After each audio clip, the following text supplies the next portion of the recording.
Well, good morning, social media breakfast fans and friends and family. We are so glad that you guys are with us today. My name is David. I am the newest member of the SMB Mad board, and I'm so excited about this morning. So I'm just going to jump right into it because we've got a lot to get to this morning. So first of all, if you are new with us today, we are so glad that you're here. But our focus here at SMB Mad is on education and networking. And if you've been here before, hopefully you know and have experienced that for yourself. It's very important to us. We meet the third Wednesday of every month at various locations. Obviously, this year has been a little different than most. Our last month was our first virtual event, and then we're doing it again now. And who knows how much more of that we'll be doing this year. But we'll obviously keep you posted on that. If you are interested, however, in hosting us at some point in the future, or interested in sponsoring our events, we would love to talk to you more about that. Speak to any of our board members, or just get on our website, smbmad.org, and you can find all the contact information you need there. We'd love to talk to you about ways that we could partner. Speaking of partnerships, if you love what we're doing, we really would be so grateful for your financial support as well. We are a nonprofit. I know this is a tough time for a lot of people right now, but we would certainly appreciate your financial support as well if you're able to. So moving right along, we are able to give scholarships often. If you want to go to a conference, or if there's some sort of training or professional development that you want to do in this field, please reach out for us. There's actually a scholarships page on our website. We would love to have you apply. We've had some really great people who have gone to do some really cool things, and we're really honored to be able to sponsor them in that way. So please reach out, smbmad.org/scholarships. So I mentioned the board earlier. Meet our board. We are a small ragtag group, but we have a lot of fun, and we really enjoy putting all of this together for all of you. And if you're interested in joining us, please apply. There's a form on our website where you can do so. It's real simple. Tells us a little bit more about you, and we get to know that you're actually interested in being a part of what we're doing. So please check that out if you have any interest. We'd love to talk to you about that. Additionally, you can get involved with us in other ways. We are still booking speakers for later this year, and even as we think about next year, we would love to hear your ideas. If you think that something that you have to offer would be useful to our audience, please let us know. We would love to hear about that. And again, if you would like to be a sponsor, if you want to volunteer with us once we're able to meet together in person, or even to be featured as one of our nonprofit spotlights, which we'll get to a little later this morning. Those are all ways that you can get involved, and all of those things, you can find out more about all of those things on our website, once again, smbmad.org. One thing that I really want to highlight this morning, which if you've been to social media breakfast before, we have really spent a lot of time with this, but for good reason. Our social media masterminds group is the place to be. If you're not already a part of it on Facebook, you need to be. It's really simple. Just go to our Facebook page, which you're already on if you're watching this, and just search for social media Madison Masterminds, and request to join the group.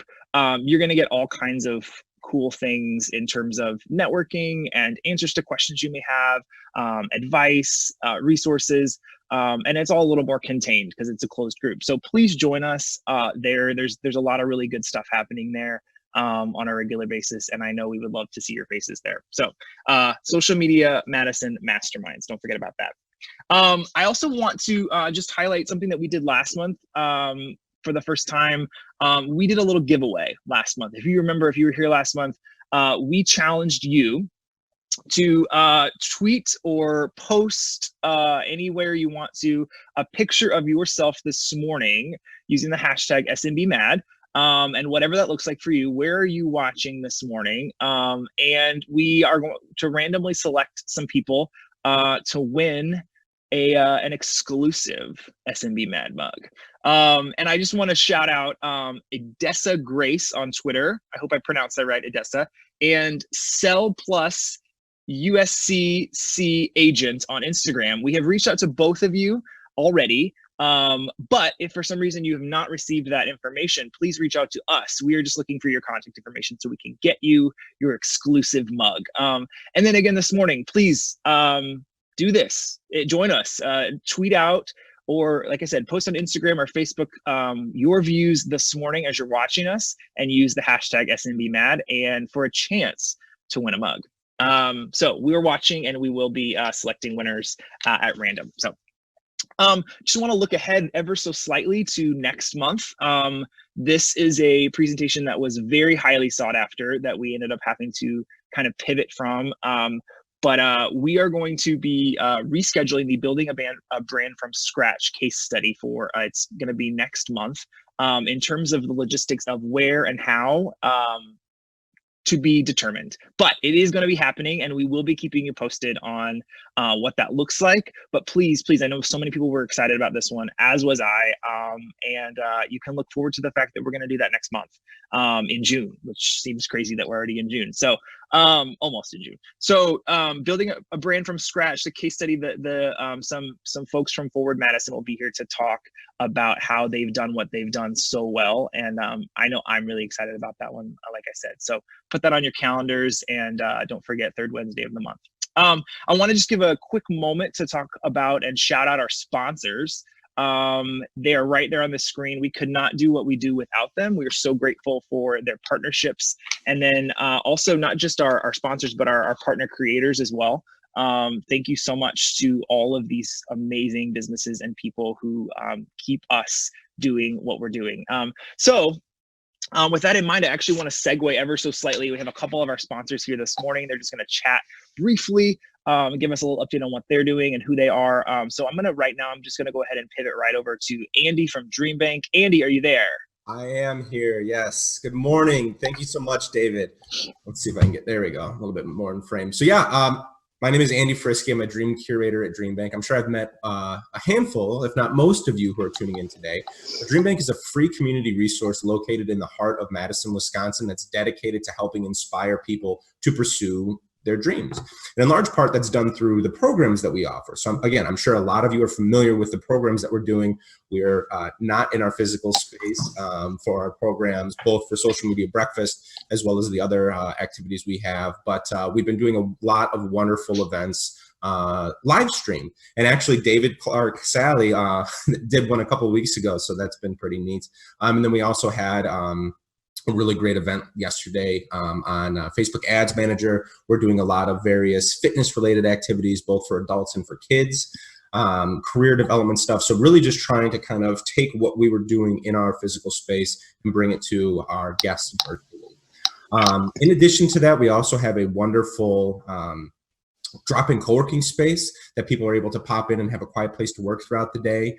And then we also have a really awesome interactive exhibit at the back of the space that's all based in positive psychology, and it rotates a handful of times a year. And then once we do get back out of this quarantine, folks can actually rent out the space for free of charge as well too. If you had any questions about the programming that we do, booking out the space in the future, or actually becoming a speaker, please reach out to myself. I'd be more than happy to chat with you. Turn it back to David. Thank you. Thank you so much, Andy. Yeah, I can speak from experience, as he mentioned, that they have pivoted to digital quite well. So please check out the stuff that DreamBank is doing right now. Next up, I'd like to throw it to Elise from Powder Keg. Hey, Elise. Hey everyone, hope you're all doing well this morning. My name's Elise. I'm with Powder Keg, and we specialize in custom website design and development. Now, I know everyone here is a big fan of learning and continued education, so I wanted to let you all know that we do have a couple of webinars coming up. So we actually have one tomorrow, which I know is very short notice, but that one will be covering how to successfully plan for a new website. And then here in about 2 weeks, we'll have another webinar focused on the digital marketing hierarchy of needs, which we actually did the other month, and we got a lot of great feedback on it. So we're going to go ahead and recycle that one in case you missed it. You can always check out all of our digital marketing resources and learn more about these events over at powderkegwebdesign.com/PKU. And I hope everyone enjoys the presentation today. Thank you. Thanks so much, Elise. So glad that you're here. Yeah, please check all of those resources out. They're wonderful. Next, I'm going to introduce Rebecca from Metcalfs. Hey, Rebecca.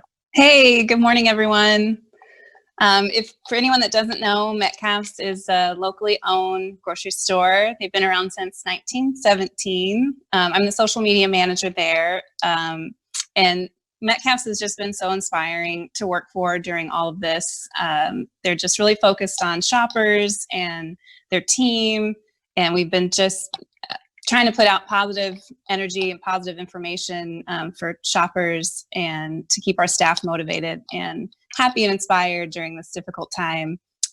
We actually created something, was kind of for ourselves, for our team, for social media. We started a new Instagram IGTV series called Make It with Metcalfs. We've been cooking a lot. I mean, a lot of people have been like trying to figure out, what do we do? Right now, we're all stuck at home for the most part. And so we've been doing these little videos of us cooking in our own kitchens, mostly staff. We've had some special guests. So we posted on Facebook and Instagram, so make sure to check it out. It's called Make It with Metcalfs. And you can always order online to get pickup and delivery at shopmetcalfs.com. Thank you so much for having us. We love Social Media Breakfast. It's just one of my favorite things. Yeah, thank you. Thank you, Rebecca. All right, last but certainly not least, in terms of our sponsorships this morning, I want to bring on Reed from True Coffee. Hey, Reed. Hey, how's it going today? All right, well, good to meet you all again since the last event that we did. So yeah, I guess what has changed since our last talk? We have a little bit more of a grasp of what's going on, which feels a lot better. We have new safety protocols that exist in both the roastery and the cafe side. So we're doing our best to keep ourselves safe, our employees safe, and obviously you all safe. So, I guess some tidbits with coffee. In the coffee world, the supply line is finally feeling the ripple of COVID-19 at origin. So we're seeing a thing where the partnerships between the farmers, the exporters, and the roasters are really trying to make sure that the farmers feel motivated to produce a high-end coffee when there may not be buyers, because a lot of, again, coffee shops have closed and things like that. But luckily, the turn is coming, and we are possibly going to see places opening. So hopefully we have safety protocols we're going to enact for when our cafe does go to a full reopen. Yeah, that's kind of what's coming up. And if you go to our website or our social media this weekend, I want to do a little cold brew video because it's getting warm enough for that. So yeah, that's what we got. Thanks for having us on. And we hope you are all staying safe and staying caffeinated. So thanks. Safe and caffeinated, absolutely. All right, so before we jump into our presentation this morning, which is imminent, so thank you for hanging with us. We have one more thing we want to do. I'm gonna toss it over to my fellow board member, Hannah, and she's gonna introduce our nonprofit spotlight, and then from there, she's going to intro our presenters. So we're almost there. Hannah, I'm gonna turn it over to you, and I will see all of you at the end. Good morning, everyone. Thanks for joining us today. I just wanted to mention Nonprofit Spotlight is something that we started doing at the end of 2019. We try to have a nonprofit at every one of our monthly events. Unfortunately, we can't be there in person, but I still wanted to highlight the nonprofits that we had scheduled kind of through the rest of 2020. And if you know any nonprofits that would like to be highlighted, there's a form on our website under the Engage tab, so that's smbmad.org. And if you go under the Engage tab, they can fill out the form. So our nonprofit this month is GatherX, and it launched in 2018 when a group of local people recognized the need to care for young adults who chose to remain in the Madison area after graduation or relocated to Madison from other areas of the country. The mission of GatherX is to empower and connect their members at a point in their lives when change is inevitable, when they're asked to join a brand new world of adulthood and expected seamlessly to navigate the surprising challenges that accompany it. So you can visit their website, gatherx.org, for a list of their upcoming free, no strings attached gatherings, all of which are virtual right now. and feel free to join them if you can. So today I'm so excited to have Love Wisconsin with us. Very inspiring. If you haven't been to their website or on their social channels, check them out. They do incredible stories and highlight different people from around the state. So I will let them take it away.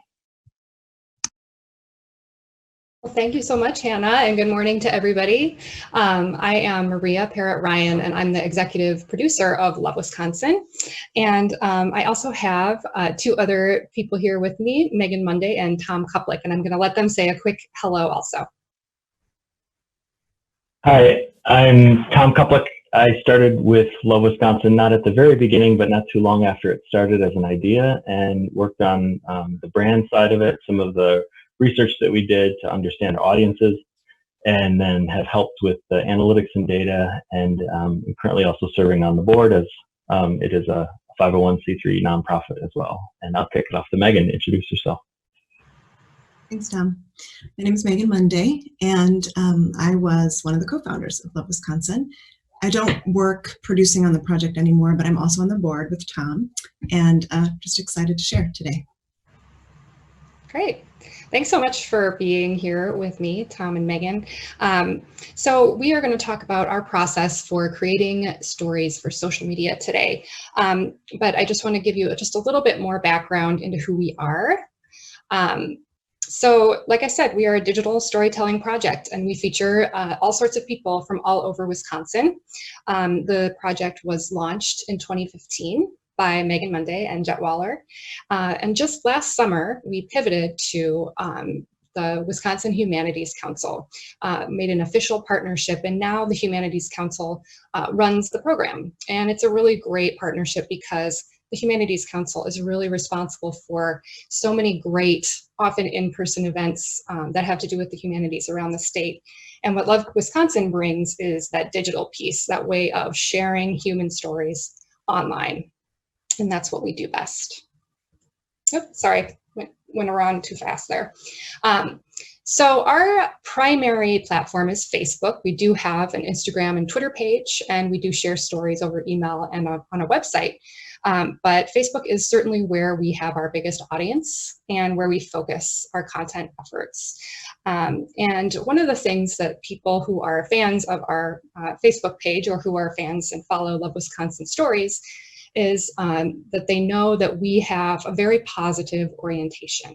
We produce stories that are inspiring and uplifting, and overall very positive space. And we also get people who are just interested in hearing more about their neighbors within the state, within Wisconsin. This here is our mission. Love Wisconsin is a nonprofit, as is the Wisconsin Humanities Council. So we are not selling anything. We are telling stories to create connections between people across the state. So I'm just going to have to move my little window here so I can actually read this. But Love Wisconsin uses storytelling and technology to bring about a more connected, compassionate, and engaged Wisconsin. And we think sharing stories about all sorts of people is a great way to do that. So I want to just kind of talk about, I want Megan to talk about the early stages of the project and how it was established and how it evolved. So I'm going to toss it over to Megan. Thanks, Maria. So to tell the origin story of Love Wisconsin, I need to rewind time just a little bit and actually go back to 2013. So this crowd will know really well that at that time, Facebook and other social media platforms had really opened up to businesses, but also political campaigns for several years by then. Also at that time, this was 7 years ago, I had a small media marketing company with a woman named Jet Waller, and we made storytelling campaigns for social media. So we were like pretty keyed in to watching this space because of our work.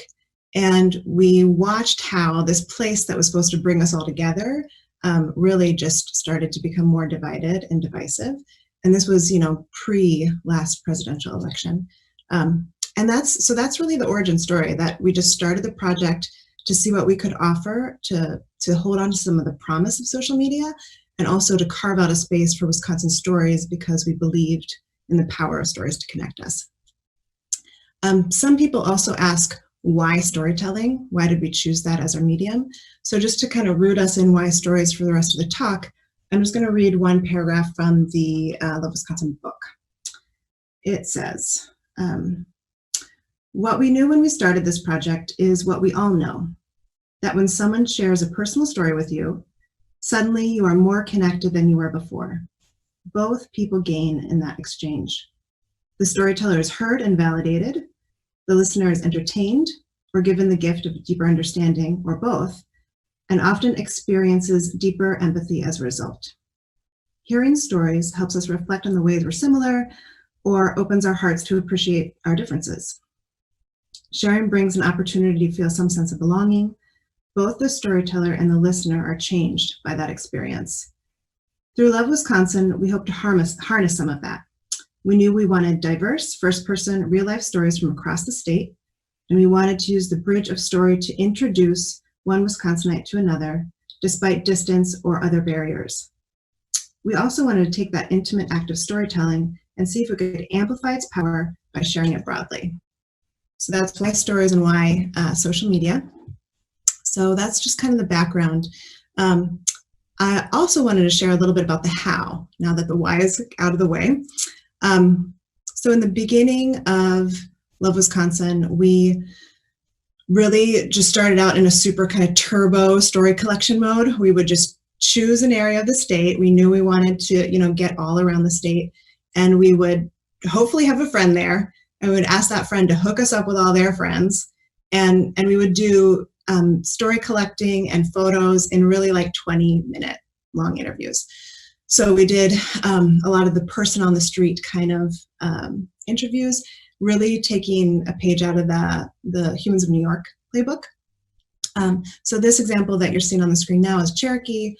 She has the first woman-owned, native-owned cheer gym near the Packers Stadium. And Maria, do you want to show? Yeah, so this one, and this one is Joel, who we were up in Wausau and went to a farmer's market and just kind of popped around to the different stalls there. And so sometimes we would get really, really wonderful stories.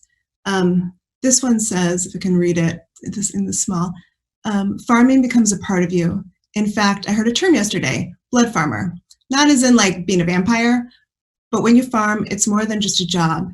It's a way of life that gets inside you. You can't give it up. It's emotional. It's my family heritage. So yeah, I'm a blood farmer. So sometimes we got really lucky with these stories and these people that opened up to us. But over time, we knew that we wanted to get a lot deeper than we could get in that sort of short interview time. So we started to develop themes like resiliency, culture, and others. And then we would go to these different regions of the state and do a lot of pre-production process before we got there. So we went from kind of a fly by the seat of our pants approach to a really heavy pre-production approach for our story collection. And also in the beginning phases of the project, we also had a lot of different content types. So we did videos and we did essays and we did these photo text stories that you just saw. And Maria is going to share about kind of where the project is right now in terms of content. Right. So right now we are working on stories that are photo and text only, because those were kind of found to be the most successful, especially with our audience. And what I'm showing you here is a photo of Grace, who is one of the storytellers from several years ago. And I wanted to show this because it's a good example. You can see the text on the side that the story is much longer. First of all, this is what you can see up here is actually not the entire part of this story. It goes on. And you can also see that at the very beginning of the quote, it says 1 out of 6. So this is just the first part of 6 parts of Grace's story. And this is a serial story that was run over 6 days on Facebook. So we have started telling stories 1 part a day in the serial format. And this screen is showing you some more information about the format that we use now that's proved to be really successful. Like I mentioned, it's a serial format that runs over several days. It's text and photo heavy. And the reason that this serial format really works for us is that it allows us to tell these deeper stories about people. And it also builds curiosity and anticipation in our audience. People will see the first part and they'll be really excited to read the next part, and they'll follow along. The other thing about our stories is that we tell them entirely in the first person. So usually what I will do is I will post a teaser before the story starts the day before to introduce all of our fans to the next storyteller, kind of tell them about what their story is to get them interested. But when the story starts, there's no more narrator, there's no more third voice. It's all coming from that storyteller. And what that really does is give a very intimate feel. And it really does build this direct connection with the audience. I will often see when people post comments on the stories that they are speaking directly to the storyteller. Even though they're on the Love Wisconsin page, they know we're helping this person tell the story. But I think that really speaks to the connection that's made. Our audience, once they've read someone's story, feel very connected to them, and they also care about them. It's really actually kind of amazing to see. And so that is that's the way that we tell stories now. So I want to go into talking about data, and I'm going to pass it over to Tom Kuplic, who is the expert in this topic. Thanks, Maria. A lot of what we did from the very beginning, I think, as Megan alluded to, was try to be very nimble in our approach, because we really were starting from scratch in terms of the content, in terms of how we were going to approach things. So data informed largely the audience that we were going after. We had an instinct and an inclination to target people who we thought were going to be heavy sharers on social media. We had obviously, budget that was available to us to really, we wanted to focus on the story gathering and building quality stories and depend more on organic sort of engagement and other ways to get those stories to kind of be amplified. So we had a large network of people who, we call influencers now, but they were just networked people that would take our stories and share them, and we're excited to see them.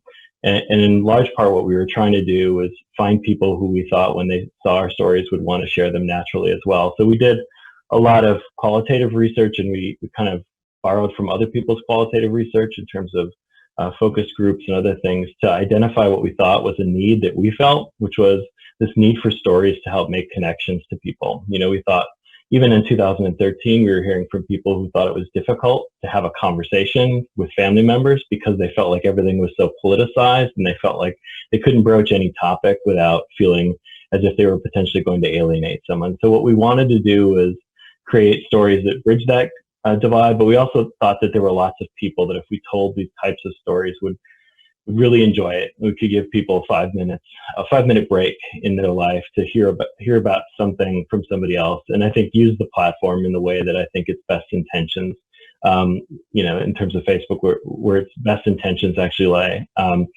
So what we did initially was we had many different types of content models.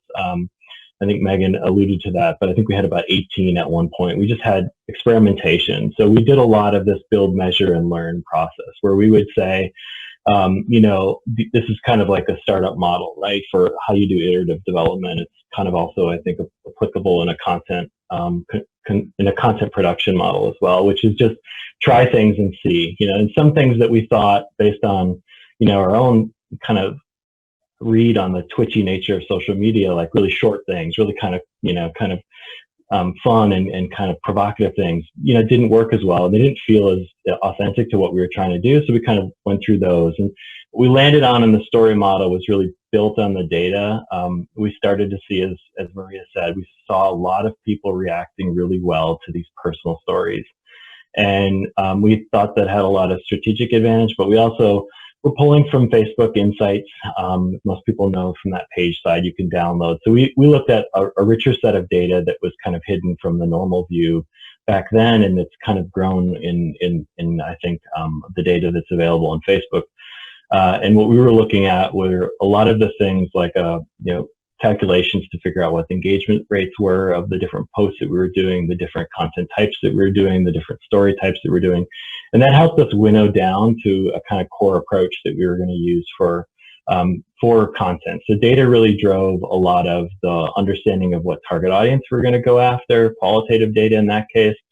It also drove then eventually the content model that we ended up adopting, but I think a lot of that was also driven just by the really great taste and I think great instincts of our producers, Jet and Megan. I think it goes, there's something to be said about having a sense of what you want to do, a strong sense of what you want to do in terms of how you want to tell a story, and doing it really, really well with great photography, with a great instinct for what are the beats that you have to have in a story for it to be really successful. And Jet and Megan really kind of, they went in a direction that allowed us to see that we didn't need to be short posts. We didn't need to just do 15 words with a hashtag. We could do this style and people would appreciate it for what it was.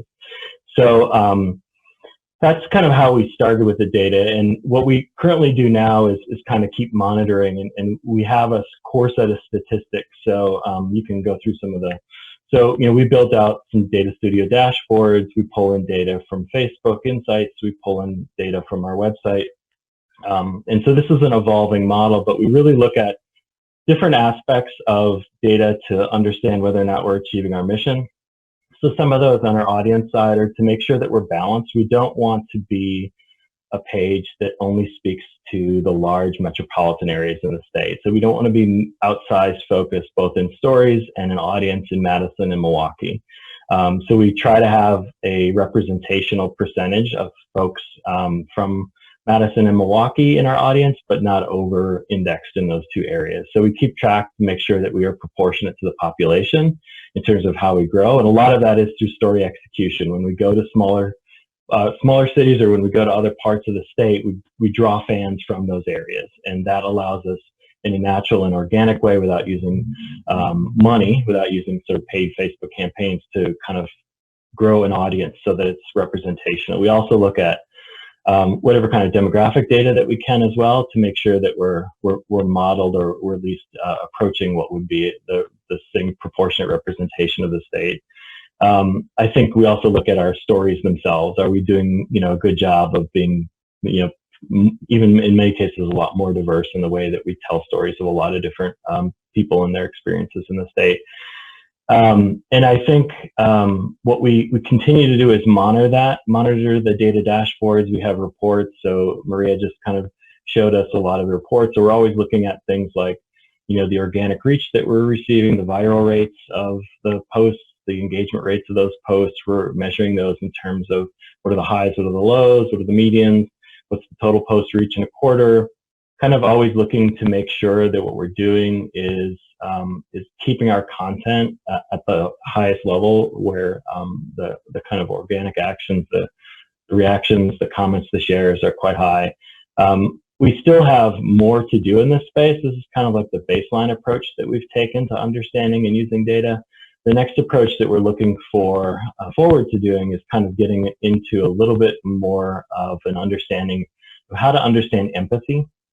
And I think Maria alluded to the fact that what happens a lot of time, and what we've noticed for a long time in our Facebook comment stream, is that people have a relationship with the storyteller because of that first person narrative, which is something that we did for a variety of different reasons. But one of the outcomes of that style is that people speak back to the storyteller in their own voice, and it becomes almost like a therapeutic dialogue that the two people are having in this really interesting way, where you maybe don't see that quite as much on other Facebook pages. So there is research that we're looking at, and there's the ability to pull some of those comments and do some deeper analysis that we're excited to start moving into the next phase to understand what would one look at and say that this is an example of empathy. How would one measure the kind of the rate of empathy or the qualities of empathy in the way that comments and original posts share language patterns, share styles, share things that in a different setting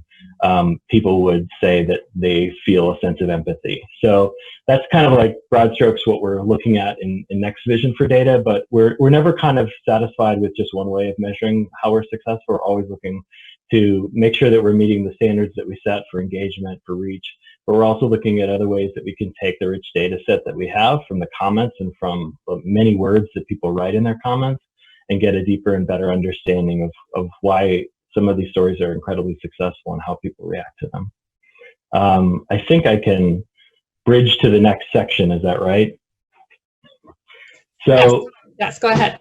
All right, I'll drop it to Megan, but I mean, one of the things that we love to do, and I compare it to PAPS, which still is hanging on to its blue ribbon like 112 years later, 118 years later, is that we did a benchmark comparison to our engagement rate very early on. And, we found we were in the top 5% of Facebook pages globally for our engagement rate. And we've often then, sort of understood that that was what we were doing really well. And that is why we always use that metric and mark in an ongoing way to understand how well we're doing. And so just, we will always call ourselves as having once been in the top 5%.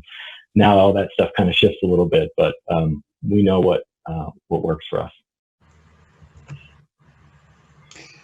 So thanks, Tom. And I want to toss it over to Megan again to talk about a little bit more about engagement and how storytelling engages our users and other ways that we've found to kind of keep our fans engaged beyond just the stories. So Megan, why don't you go ahead? Thanks, Maria. So Tom talked about this already, where we built, measured, and learned to identify what content types were going to be really successful. And so we also had to kind of compare that against the return on investment too for producing stories. So when we started, we had a lot of videos, as Tom also mentioned, like a various series of videos. But actually we found out that was not only just a little bit less engagement, but also a lot more cost heavy in terms of production. So we really tried to find this balance between input on producing stories and what the data was telling us. But our goal, of course, was always to raise awareness of the different storytellers and their experiences and use stories to create connection. Explain this too, Megan. Yeah. We did a lot of different things in the first couple of years. One of our early collaborations with the Humanities Council was actually a closed Facebook group where we had facilitated conversations for a little shy of a year. And the storytellers would go into that space and they would generate their own questions and have conversations with the audience, which was really fun to watch because, as Maria said, our audience just got really engaged and interested in the storytellers personally. So that was an opportunity for them to connect directly. Another thing that we tried was Facebook Live. So we would run the story 1 week, and then at the end of the week, we would invite the storyteller on to answer questions, follow-up questions from the audience. We also have a pretty robust email campaign. And then another thing that we did was we wanted to take the stories offline. And so we published a book 2 years ago. And it's called Love Wisconsin, Stories from the Place We Call Home. And it's a collection of many of the stories and photography from the first 3 years. And lastly, we have a website, of course, and actually we're in development right now of a brand new website, which we're really excited about. It'll be more beautiful and more searchable. So that is to come. Okay, thanks, Megan. So I wanted to talk a little bit more about the engagement that we get through comments, because I think that is really where we are strongest as far as substantive engagement. And one interesting thing about the Love Wisconsin community, the fans who follow our Facebook page, is that they are extremely positive and unusually compassionate and kind, especially for social media. I think we're all kind of aware of the fact that social media can bring out some nastiness or some bias or some just, negativity. And one thing that the Love Wisconsin community brings is the opposite of that. And the reason for that is because of the way that Jet and Meg really cultivated that community from the beginning. by sharing stories that were about people doing good things across Wisconsin, by sharing positive stories that people would respond to with a lot of their own empathy and support and understanding. And that really has carried on through the work that we do through the Humanities Council. We choose the stories that we are going to feature very deliberately because we want to highlight people that are modeling the good in the state, that are doing incredible things, ordinary people often doing incredible things, and but have something to say about issues that matter to people today too. And a lot of those issues can be controversial, but it's really amazing. It's been amazing to me to over the past year to follow the comments and see how so many people react with positivity and constructively, rather than just sort of that knee-jerk biased or political or just negative commentary that can happen so often on social media. So a lot of that comes from the brand tone, the positivity, and the stories. But another thing that's really important about keeping that, maintaining that level of positivity in the audience is keeping an eye on the comments. I think that if you are considering telling stories over social media, you really have to think hard and have a plan about how you are going to deal with comments.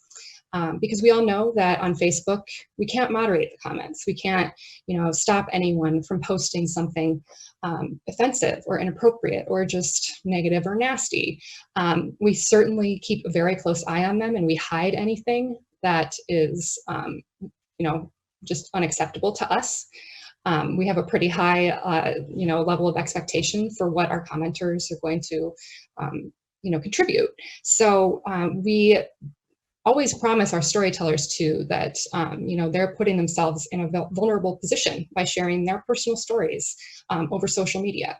And so we want to protect them from anything that's going to be offensive by keeping a very close eye and monitoring that.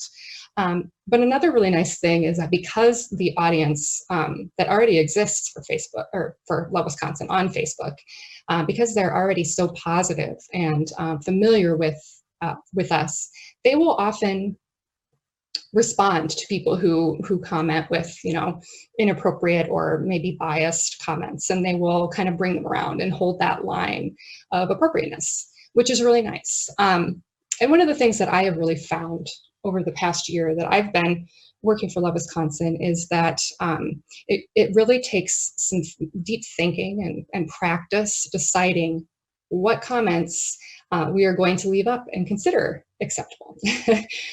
Sometimes you see a comment and right away it's just really obvious that this is not adding anything to the conversation. It was only meant to offend or, it's a troll, something like that. And those are easy. Those you just hide or you ban that person.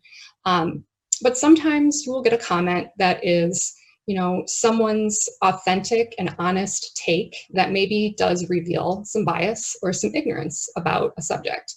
And in those situations, you really have to consider, whether you want this to stay up so that people can react to it and there can actually be a conversation about it, a substantial conversation, or whether, maybe you watch it for a while and the comments or the replies are just, people piling on. And that's when you have to say, this is no longer adding to the conversation.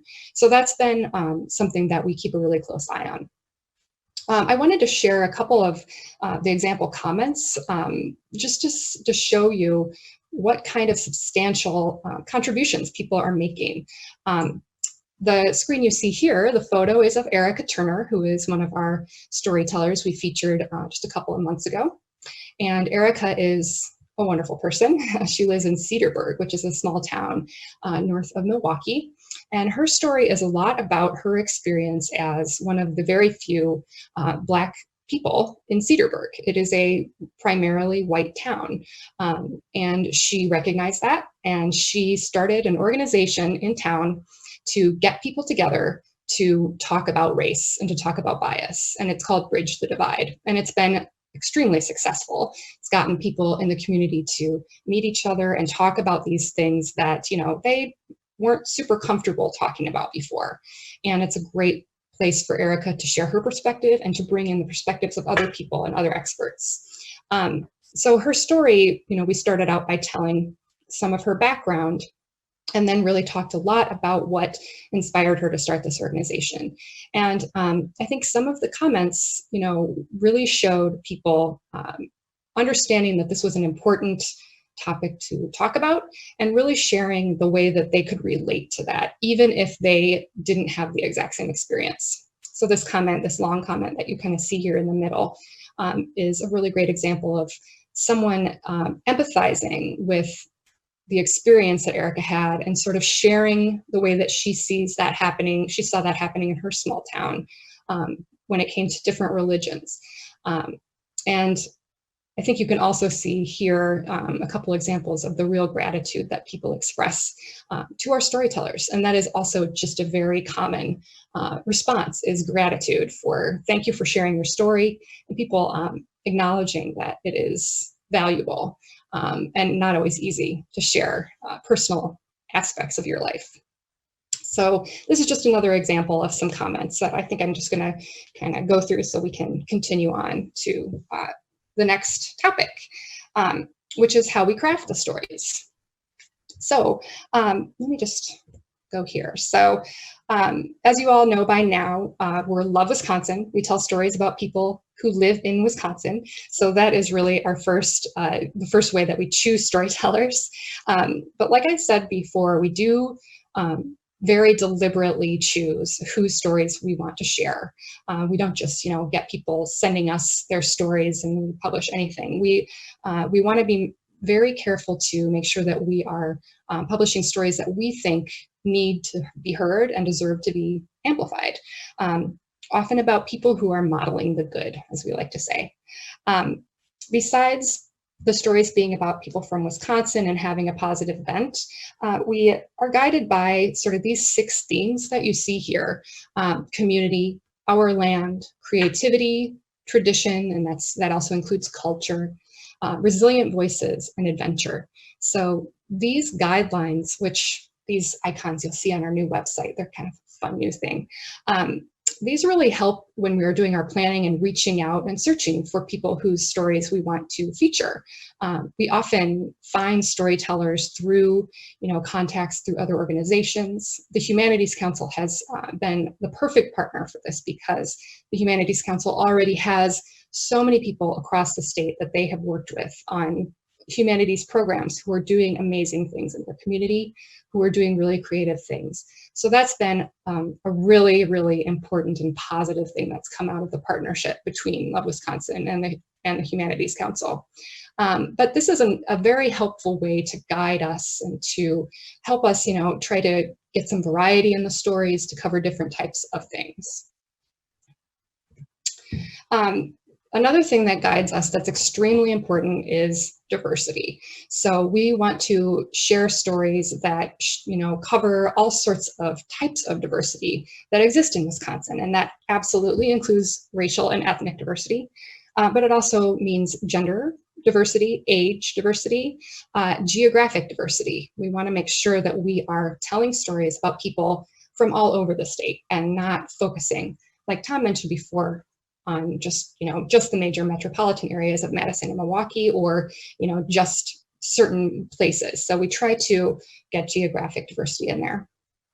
And we also have a diversity of issues and things that matter to our storytellers, whether it's farming, whether it's education, recovery from addiction. We cover all sorts of issues that not only matter to our storytellers, but that are also going to matter to our audience. And it's going to really get them engaged in reading this personal story that touches on an issue that matters to so many people. So I want to move on to talking a little bit about the process that we go through to actually create these stories. And it all starts with an interview, an in-person interview, which has become harder these days, unfortunately. I'm really hoping that soon I'll be able to be in the same room as another person and interview them. But sometimes you have to do it over the phone. But the interviews are actually quite long. And I just wanted to share a couple of the tips that I would, want to get across to anyone who's thinking of going and doing an interview like this to tell, a real life story about a real person. I find that a pre-interview is a really important key step. So whenever we have, identified a person whose story we want to tell, and we get in touch with them and they agree to be a part of it, I do a lot of research, as much research as I can on that person beforehand online, so I can kind of find out what it is that we want to focus on. But actually talking to that person on the phone and hearing what kind of storyteller they are really helps. So a 15-minute phone conversation is really essential for me to not only, ask them questions about themselves and find out things that I wouldn't have found by doing online research, but it helps me to get a sense of, when I actually sit down with this person, are they going to be the type of person who can just talk and tell stories about themselves all day long? Or is it someone who's a little more shy, a little less used to talking about themselves? And that really helps me prepare for my role in the interview, whether I am going to just sit back and let that person talk, or if I need to do a little more prompting. I certainly like to plan out the questions that I'm going to ask beforehand. I also plan to go off script because I think that that's really important to making sure that the conversation is natural. But planning out questions beforehand and then really getting familiar and kind of knowing what I'm going to ask really helps focus an interview. And it also helps me to think about the way that I am asking questions, the way that I'm phrasing questions. Probably everyone is already, familiar with the idea that you don't ask a yes or no question if you want someone to actually tell you a story. But phrasing questions is important too. You can just say to someone, tell me the story of this, when this happened. And that's going to prompt that person to really tell you the story, give you the steps of what happened, to share the dialogue of what people were saying to each other. We also want to elicit as much emotion as we can. So asking, how did you feel when this happened, is a really important thing too, because getting someone to tell you stories and to express emotion is going to be so important to having a really high quality story. And it's also not something that everyone naturally wants to do. Not everyone is going to want to just go ahead and tell you how they felt about a big moment in their life. I like to really make sure that I'm creating a comfortable space for conversation during this interview. So the interviews that I do last around 2 hours, and that's, a long time for someone to talk about themselves. So I want them to feel comfortable with it. And I record the interviews for two reasons. One is so that I'm not scribbling notes and my focus is always on that storyteller. I find that the best way to get someone to open up and tell you stories is by looking at them and listening to them. I just want to see if I might have a chat here, someone telling me. Oh, we've got some questions. So I'll save questions for the end, by the way. So you can go ahead and type your questions in wherever you want, but I'm just going to wait until the end of the presentation to take questions. I'm sorry if I forgot to mention that before. So the other reason I record the interviews is that I get a transcription made of the entire interview afterwards. And that is essential for the way that we tell stories, because we tell stories in first person. So I really need a written account of what that person said. And that is what I edit off of, because if I were just taking notes, it would really be impossible to get that person's voice down. The other, and really the biggest thing during these interviews, is that I let the storyteller talk. You really just have to kind of warn the person ahead of time and say, I'm going to be asking you questions, but most of the time you are going to be talking. And it can feel unnatural at first, because if there's a silence, you want to fill it with your own voice. You often will feel this urge to kind of, share your own experience that relates to that person, because that's the way a real conversation works. But a little bit of that, I think, is good, especially to establishing a rapport with someone. But it really is important to let that storyteller talk and let them get to the point where they are comfortable telling their own story, and knowing that you are listening actively. Okay, so I need to just go to the next. Here we go. Okay. So before I talk about how we edit our stories, I want to say a few words about the importance of the visuals, because we do photo and text stories, and the photos are really so essential to the stories.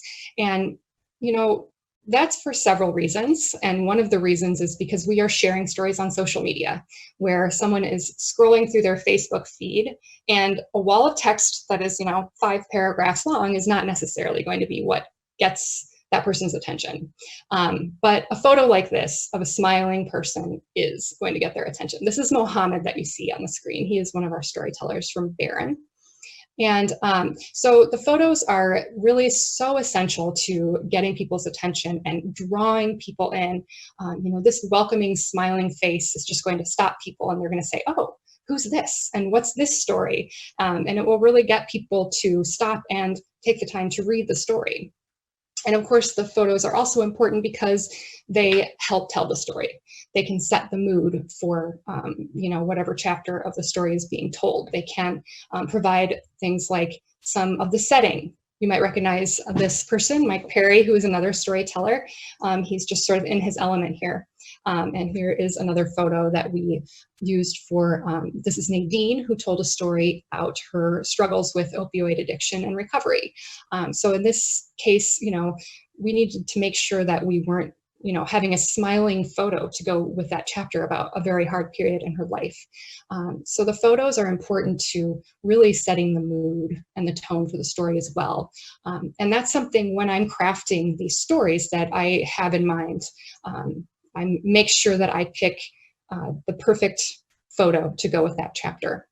And I also want to just stress that, we hire professional photographers to take these photos. We make that investment because the photos are so important. And, I can take a picture with my phone, but I am certainly not a professional portrait photographer.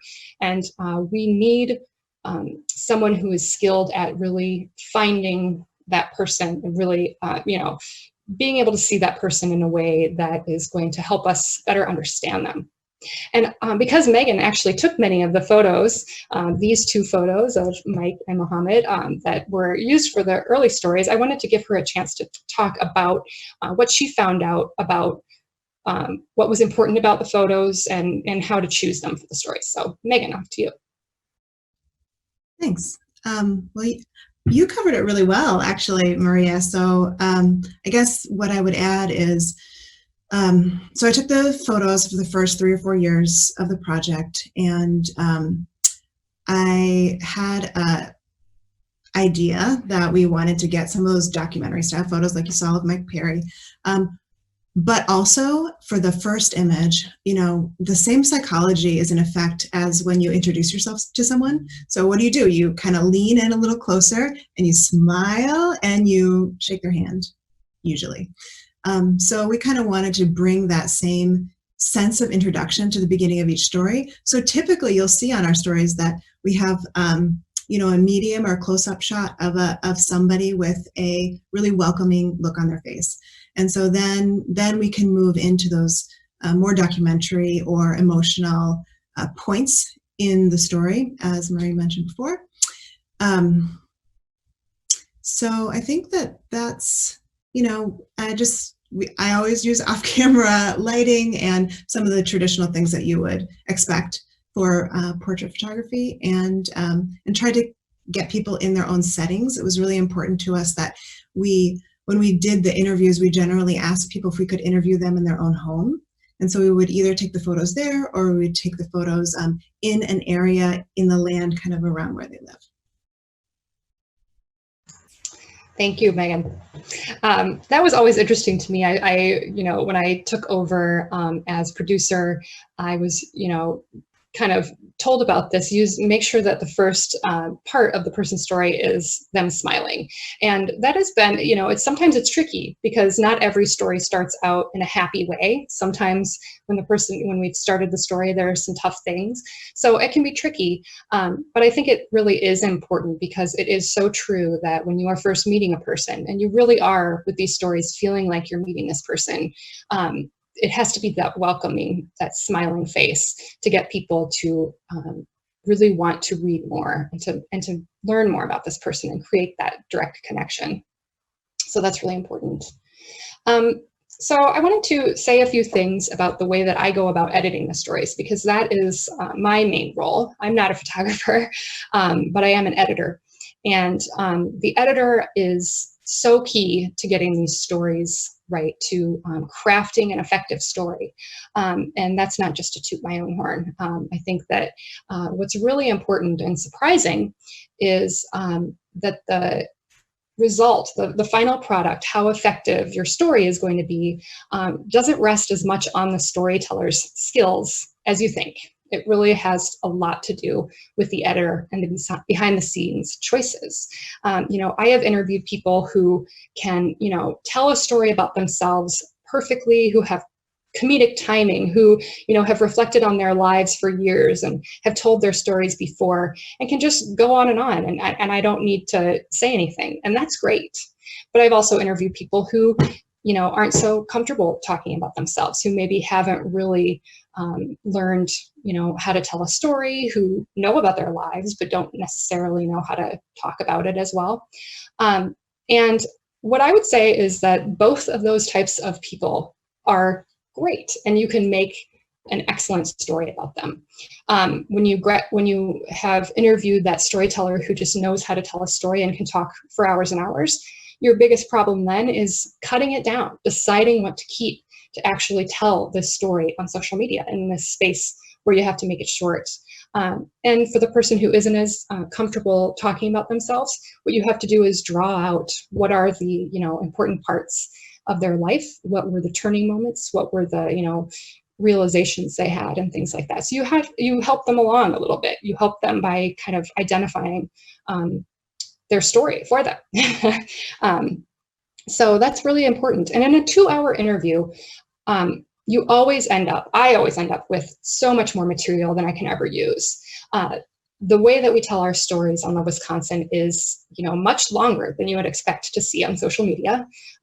As you can see from this example here of Kong Ming Her, one of our storytellers, you know, these stories are not short in social media terms, but really, even with a 4-part story, they are still shorter than what you would expect to see, for example, in a profile in the New York Times or something like that. They're still shorter. So you really have to distill the stories. You really have to use your editor's eye and your storytelling eye to pick out the gems from the story and from the interview and focus it in quite a bit. The thing that I find most helpful when I sit down with a transcript of an interview and I think through, how am I going to craft this story? How am I going to choose what to tell in each part? You know, how am I going to decide even what to keep? Is by identifying the really strong themes that came out of that interview. And that's always just helpful, because when you kind of look through and think through what you heard this person talk about, some recurring strong themes will really come out, and you will be able to latch onto those, and that will really help you decide, what parts do I keep? Which little stories did this person tell me that best fit this theme and that are really going to draw out this theme of the importance of family?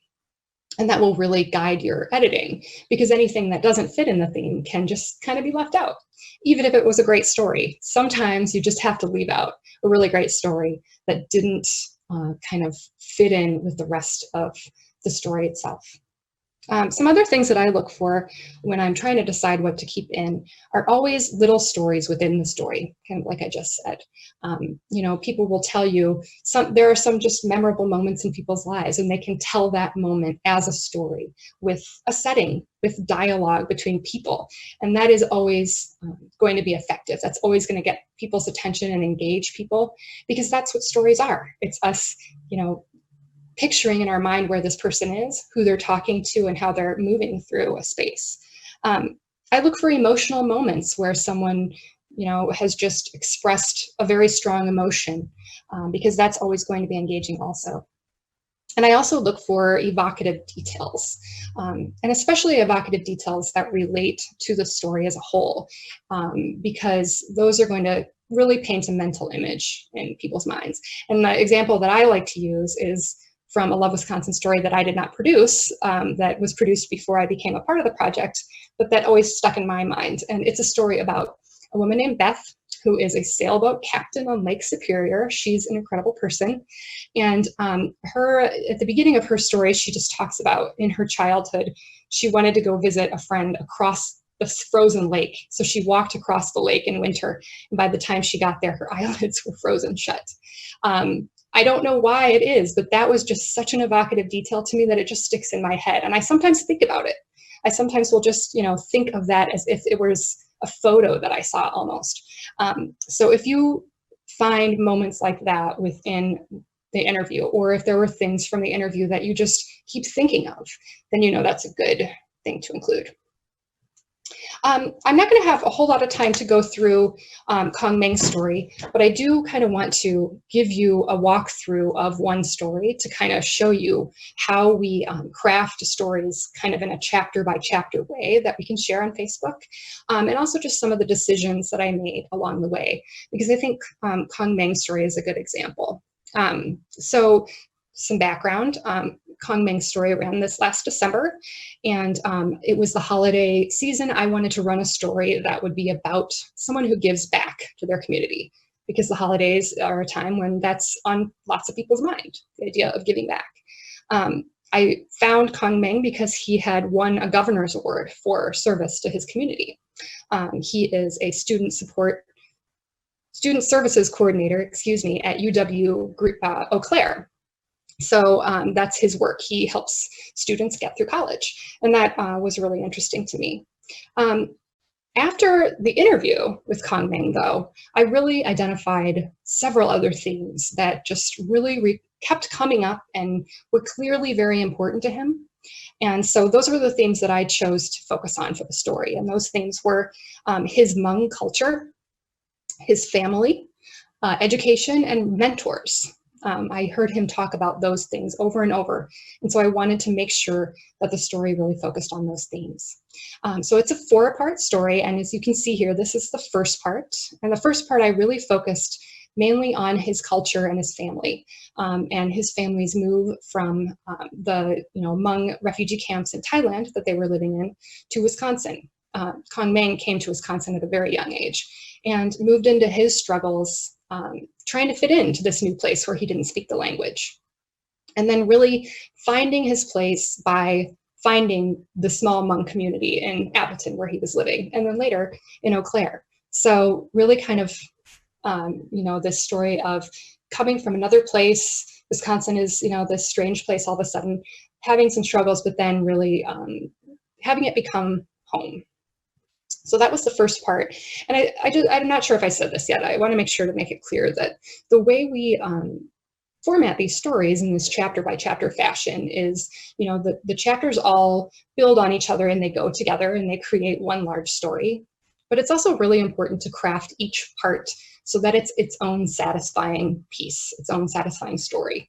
Because on social media, a lot of people aren't going to see these in the right order. We have some great fans who will, as soon as there's a new story, they'll see part 1 and they'll make sure to come back and notice parts 2, 3, and 4 each day afterwards. But, that's just not how it works for so many people on social media. They just are scrolling through their feeds and they might see part 3 first. So when that happens, we want to make sure that part 3 is satisfying to read on its own, but also is going to spark curiosity and make that person want to go back and read the rest of the story. So that's also a really important consideration when we're editing these stories. Just really quickly, I'm going to talk through the rest of the parts. Part 2 focused on someone who is very important to Kong Meng, family member, his dad, and the way that he stressed education. And Kong Meng also talked a lot about struggling in school as a child, not learning English very fast, kind of thinking he just wasn't good at school, thinking he was stupid, and then having a breakthrough moment in high school where, he got the best grade on a chemistry test and was sort of shocked into saying, maybe I am good at this. And that really inspired his decision to apply to college, which was not an easy decision for him because no one in his family had gone to college before. He was a first-generation college student. His parents hadn't gone to college and his older siblings hadn't, and they really paved the way for him to attend college. So part 3 focused on his college experience and the struggles that he had, not only trying to pass his classes, but just navigate the world of college when no one he knew, no one in his family had ever done that before. And it was hard. And there was a moment that stuck in my head, a detail, a scene that I remembered even after our interview, where he talked about being in his room trying to do, again, his chemistry homework. This was like the perfect thing. I didn't plan this, but both stories he told about high school and college had to do with his chemistry classes. I related to that so much because I struggled with chemistry. But he was trying to do his homework, just crying, and his dad came in and sat down next to him and gave him a pep talk and said, you have to keep going. You know, if this was so easy, everyone would do it, but you're doing the right thing. And that, again, was a turning point for him, and it helped him get through. And as he went through college, he met this professor who became another mentor to him, who helped him decide on a major in history, who encouraged him to travel and do research, and really helped him get through his college experience in a really successful way. And then part 4 comes back. This is the first time where I actually talk about the thing that attracted me to Kong's story in the first place, which was his work today. He works for the college, for UW-Eau Claire, and he supports students of color, and many of whom are first-generation college students, and makes sure that they get through college successfully. And what I really loved about how this worked out is, building with each chapter of the story, is that you can see here, Kong Meng has had these great mentors, and his father and his professor, and now he's become the mentor. So everything has come full circle. So, and then I know Megan wanted to kind of bring this back to something that I'm sure a lot of you have heard of called the hero's journey. So I'm going to have Megan talk about that for just a minute. Well, Kong Meng's story is a pretty typical of Wisconsin story, in that it's a story of community impact. As Maria said earlier, people modeling the good, and it's also really follows the hero's journey, which many of you probably know. It's a way to map stories, and it came out of the comparative mythology research of Joseph Campbell. And so basically it's like a hero sets off on a quest, and in Kong Meng's case, it was the quest for education. They meet the mentor, go through the threshold guardians, they have the dark night of the soul, where they don't think that they can do it. And ultimately they come back with the elixir, which for Kong Meng is this idea of mentorship and giving back to his community. So this story is kind of actually a pretty typical, archetypical story of Love Wisconsin. Yeah, and I was really, I loved hearing Megan say that, because I think it's true of so many of the stories of the people that we tell. Everyone has gone through struggles in their life. Everyone has, not everyone, but hopefully they've found people who can help them through, and kind of this idea of coming full circle. And I think what's really nice about Kong Meng's story is that it shows you that this hero's journey applies to people who don't consider themselves to be extraordinary. I happen to think that Kong Meng is extraordinary. But he would say, and a lot of the storytellers that I approach to tell their stories will say things like, I'm just a regular person. I'm just an ordinary person. What could I have to say? But by listening to to them talk about their life, and by kind of focusing on these themes and figuring out the story and how that their life progressed, you can see that so many people really do have a hero's journey, or a story that is going to really appeal to people because it's in that shape of the stories that they're used to hearing. And that's so, it doesn't have to just be a public figure, someone who is used to telling their story. It can be someone who, is just living their life and doing their own thing. And we are there to help tell their story in a way that's going to get other people to really care about them and see the trajectory that their life has taken.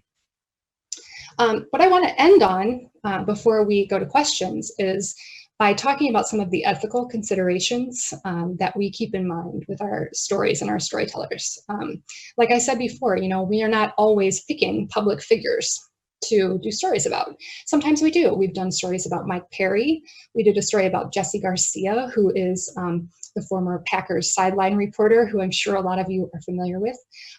But many of the people we feature are, everyday people. They're not public figures. They're not used to having this kind of media attention on them, and especially on their personal lives, about their childhoods, about their hard moments in life. So we really want to be very protective of them and make sure that they understand what they're getting into, and that we are treating their story with respect. One of the things that we say is that we choose storytellers who can speak from their scars, not their wounds. So we don't want to tell someone's story who is currently struggling through a really difficult time in their life, because that person is at their most vulnerable. And we don't want to victimize that person further by putting their story online on social media, where they can be attacked or where they feel even more vulnerable because they are sharing personal things that they're currently struggling with. So we really are careful to pick storytellers who can speak from that reflective place. They've gotten over a difficult time in their lives, and they can see the light at the end of the tunnel, or they have found a positive way out. I always let the storytellers know what to expect as much as I can. I make sure that they know that their stories will be on Facebook, and that we, how we monitor the comments, and how we want to make sure that, we aren't just leaving offensive comments up there. And I'm upfront about how we will go about editing their story, because we are telling these people's stories on their words. We're telling their personal stories. So the choices that I make as an editor are going to impact how people see this person and how people understand their story. So it's really important for me to make editorial choices that are true to that person's experience and intention, and to not misinterpret and to not misrepresent. And one of the ways that I make sure to do that, this is an extra step that we take that I also feel is very important, is that we let the storytellers review their story before we publish it. This is not something that a journalist would do. That's not part of the journalist's ethical standards, but we're not journalists. we're telling a personal story, and it's much more of a collaboration between the storyteller and us.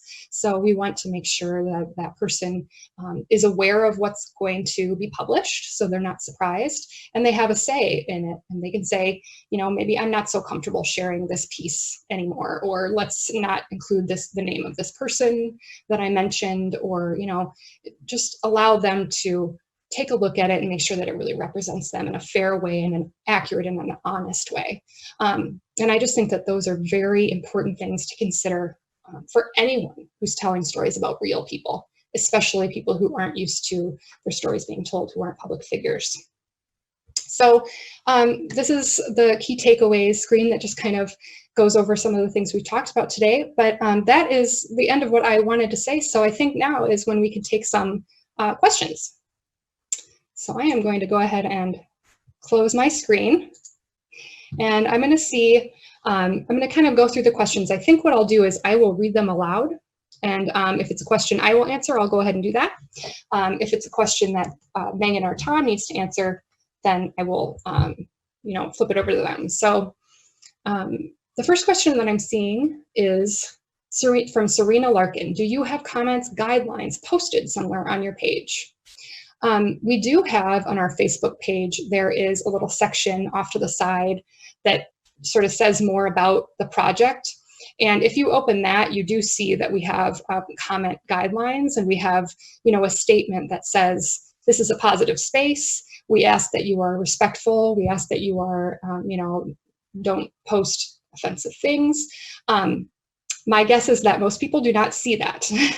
That is not something that, if you think of a Facebook page, you're not normally going to that, organization's page. You're seeing their posts on their feed. So unless someone were to take the time to go to our page and look around and open up that window, they wouldn't see it. So really making sure that the comments are, appropriate is up to us as moderators. It's making sure that we take down things that we find offensive. It's making sure that we are providing a positive space, and making sure that all of our tone and everything we say matches that positivity so that people are sort of mirroring that. But no, it's kind of amazing, I think, to see that most people who have become fans of Love Wisconsin come there because it's a positive space and they know that's what it is, that's what to expect, and that's how they're going to contribute also. The next question I'm seeing is from Amy Heineman-Roan. Do you use writers to hone the stories, or are they verbatim transcripts of what comes out of the storyteller's mouth? So yes, this is a great question. We don't write the stories, but the editing is substantial. I always tell this to storytellers before I start asking them questions. I always am very upfront and I say, I am going to record our conversation, I'm going to get a transcript of it, and I'm going to clean it up, because people do not talk in a perfect way. There are digressions, there are ums, there are I means, you know, I take all of that out in the editing process. So what I'm starting with is the person's verbatim exact words. I clean up the really obvious things that don't need to be there. I often will just, you know, take out chunks that are repetitive, and I do reordering, because a lot of the times in an interview, it's, you know, just kind of wide ranging. We're not starting by saying, tell me about your childhood and then tell me your entire life up to now. A lot of the times people just kind of go back and forth. They will be reminded of something later that goes with, you know, a story that they were telling earlier. So a lot of the editing has to be, you know, ordering things in the right way. And that's really, when you do that, you have to be very careful that you are putting things together that go together, that you aren't taking a statement and tacking it onto a story that, you know, changes the meaning of the story. And that's another good reason to have the storyteller review them. But, you know, I always clean up so it ends up sounding almost like a written piece. A lot of the people who comment on our stories, I think, assume that they were written by the storyteller. But really what it is the actual words that came out of that person's mouth cleaned up. And often the storytellers will request, you know, when they've looked over something, they'll say, I think I said this in kind of an awkward way. Could you just change it to this? You know, this more polished sentence, and we'll certainly do that too, because the idea is to come up with a very nice, smooth, polished story that sounds like that person's voice, that you get a sense of how they sound, but that doesn't actually sound like talking the way that most people do it. Let me see. I see another question about what software do you use to do the transcript? We use a service called Rev. There are lots of ways to do transcripts. I just think that you have to find the one that works best for you.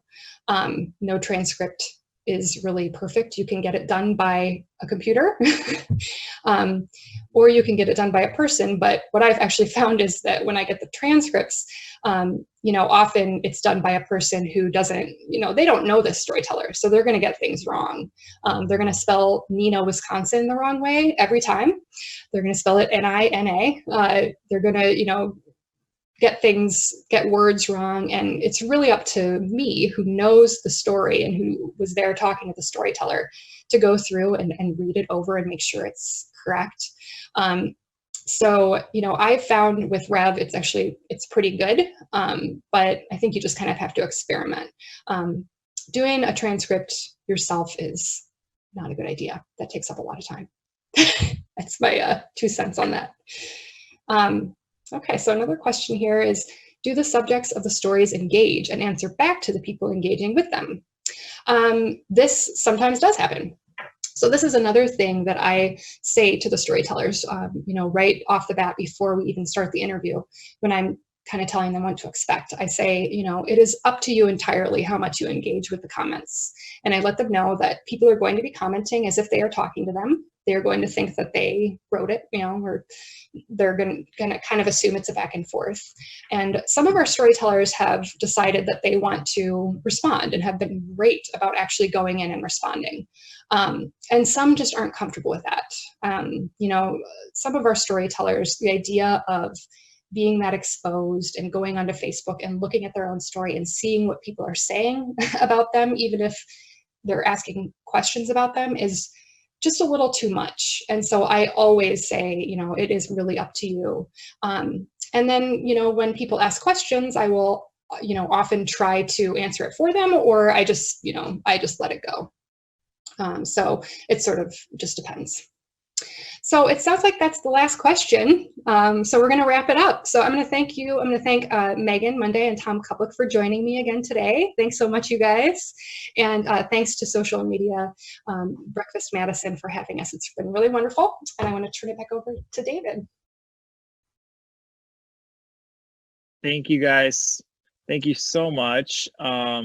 This was so great. I hope everyone really enjoyed this presentation this morning. If you have additional questions, please feel free to just keep typing them out, and we'll do our best to get them to the Love Wisconsin team, or maybe they'll see them and they can pop in with some answers as well throughout the day. But we're so glad that you guys joined us today. Please, please, please keep in mind our next event in June is going to be on the 17th. It's building a brand from scratch, a case study from the people at Forward Madison. And again, we will keep you posted on our social channels as to where and how that event is going to be taking place, but we're very excited about it. So we hope that you all have a wonderful, wonderful Wednesday. Thank you again for joining us this morning, and we'll see you soon. Bye, guys.